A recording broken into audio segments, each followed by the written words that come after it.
This Sunday morning, in a small mountain town in western Mexico that most people outside the country have never heard of, something happened that law enforcement officials in the United States, Mexico, Canada, and across Europe have been working toward for more than a decade. One of the most wanted, most feared, most elusive criminal figures on the planet was killed. And by Sunday night, the consequences of that killing were visible from satellite images, from airline cancellation notices, from shelter-in-place advisories issued by the United States government, and from videos of thick black smoke rising over one of Mexico's most popular tourist destinations. If you have flights booked to Puerto Vallarta right now, this story directly affects you. And even if you don't, what happened today in Mexico is going to reverberate across North America for a very long time. His name was Nemesio Ruben Oseguera Cervantes. He was 59 years old. He was from Aguililla, a small town in the state of Michoacan.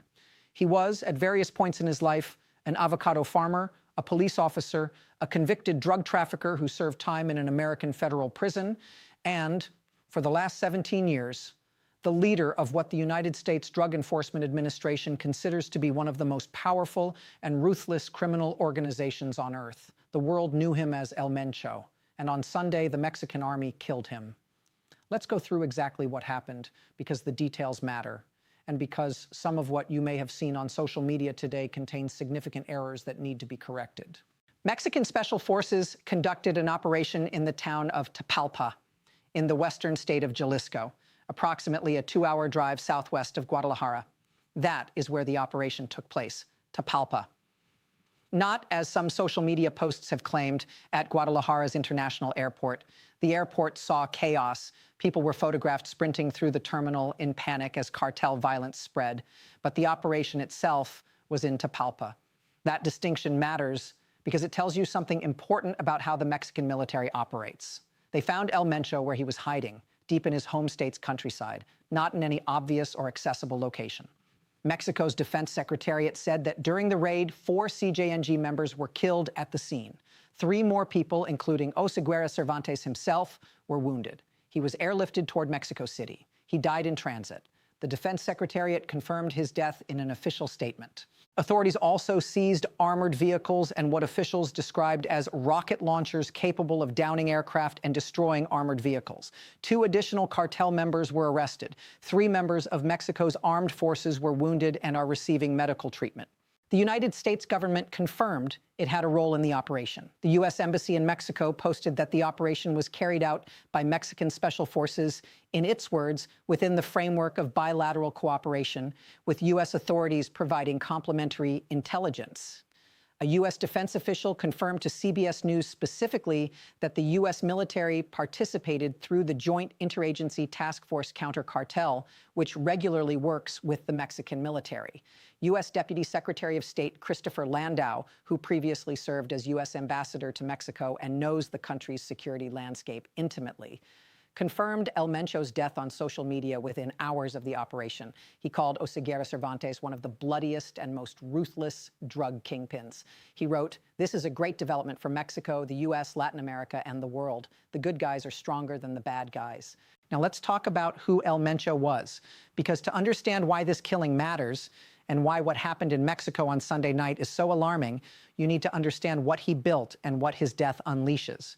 Oseguera Cervantes grew up in Michoacan. As a young man, he moved to the United States, where he was convicted in 1994 in the U.S. District Court for the Northern District of California of conspiracy to distribute heroin. He served nearly 3 years in an American federal prison.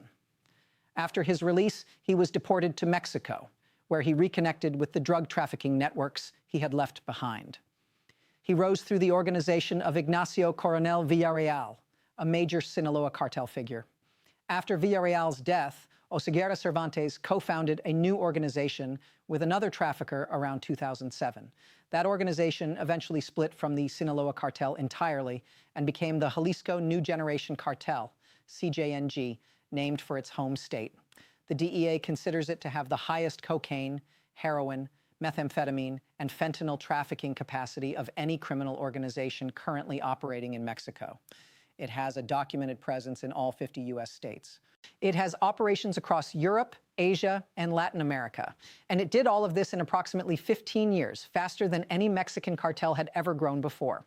El Mencho himself kept an extraordinarily low profile. He was so secretive that the most recent confirmed photographs of him available to law enforcement were decades old.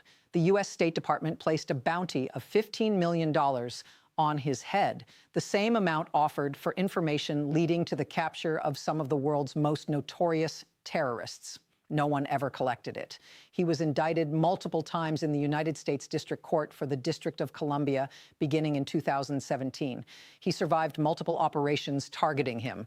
He never stopped running his organization. He was, by any operational measure, better at evading capture than almost any criminal figure in modern history, until Sunday. What happened after the operation was announced is something that residents of Jalisco, Michoacan, Guanajuato, Colima, Nayarit, Tamaulipas, and several other Mexican states experienced in real time, and that the rest of the world watched through video on social media. CJNG operatives flooded streets across more than a dozen states with burning vehicles, blocking highways and roads to impede military movement. Guadalajara, which is scheduled to host 4 matches of the FIFA World Cup this coming June, one of the most anticipated sporting events on the planet, was, according to AP, turned into a ghost town by Sunday night. Civilians stayed indoors. Jalisco Governor Pablo Lemus Navarro declared a code red, a formal emergency protocol, suspended public transportation across the entire state, and urged everyone to remain in their homes. Schools in several states canceled in-person classes for Monday. The images coming out of Puerto Vallarta, a coastal resort city that is enormously popular with tourists from the United States, the United Kingdom, and Canada, were extraordinary. Dark plumes of smoke rising over the bay, tourists describing what they called a war zone on social media, people running through the Guadalajara airport in what eyewitnesses described as sheer panic. The U.S. Embassy issued a shelter-in-place advisory for Americans in Jalisco, Tamaulipas, Michoacan, Guerrero, and Nuevo León. Delta Airlines, Alaska Airlines, American Airlines, Southwest Airlines, Air Canada, United Airlines, and Aeromexico all canceled or suspended flights to Puerto Vallarta and Guadalajara. If you were supposed to land in Puerto Vallarta on Sunday, your flight did not arrive. And if you are booked there this week, you should be monitoring this situation very carefully. Here's the question that security experts were asking by Sunday night. And it is the question that will define this story for months and potentially years to come. What happens now? The answer, according to every analyst who spoke to major news outlets on Sunday, is deeply uncertain. And the uncertainty itself is the danger. John Hallman, Al Jazeera's correspondent in Mexico City, noted that there is no obvious successor to El Mencho.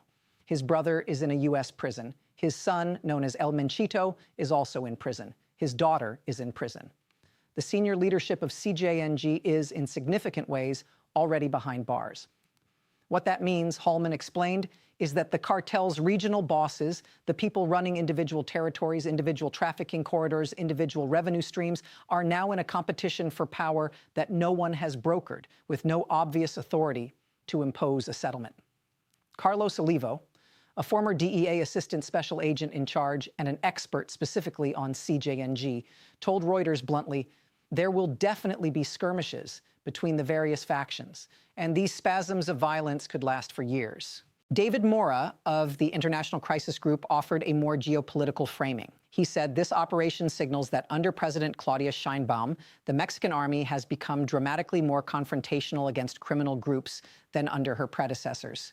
And he said what that signals to Washington is deliberate, that Mexico is demonstrating that with shared intelligence and bilateral cooperation, Mexican forces can deliver results without the United States needing to put troops on Mexican soil. That last point is not incidental. It is the heart of the geopolitical context in which this operation happened. Trump's administration had pressured Mexico relentlessly to show tangible results on cartel activity. It had threatened tariffs. It had designated CJNG a foreign terrorist organization in February of this year. It had sent military assets toward the border. The killing of El Mencho is, among other things, Mexico's most powerful possible answer to those pressures. We can do this ourselves. We did it, and you helped us. The U.S.-Mexico relationship, which had been severely strained by tariff threats and deportation standoffs and disagreements over sovereignty, looks somewhat different on Monday morning than it did on Saturday night. But the violence that El Mencho's death has already triggered is a reminder that taking out a leader of this scale is never simply a victory. It is also a destabilization. The Sinaloa cartel did not become less violent after El Chapo was arrested. It became more violent as factions competed for control. The CJNG, which the DEA describes as operating with a military-grade capability that includes drone-launched explosives and road mines, is now leaderless at the top. The roadblocks burning across a dozen states on Sunday night were not the end of the story. They were the beginning of the next chapter. For American, British, and Canadian travelers with trips booked to Mexico's Pacific coast, the U.S. State Department advisory remains active. Airlines are monitoring the situation hour by hour. The situation on the ground is fluid for governments in Washington, Ottawa, and London watching this story unfold. The bilateral intelligence cooperation that helped make Sunday's operation possible is now more important than ever, because what comes next in Mexico will be shaped in part by how well that cooperation continues. Stay with us.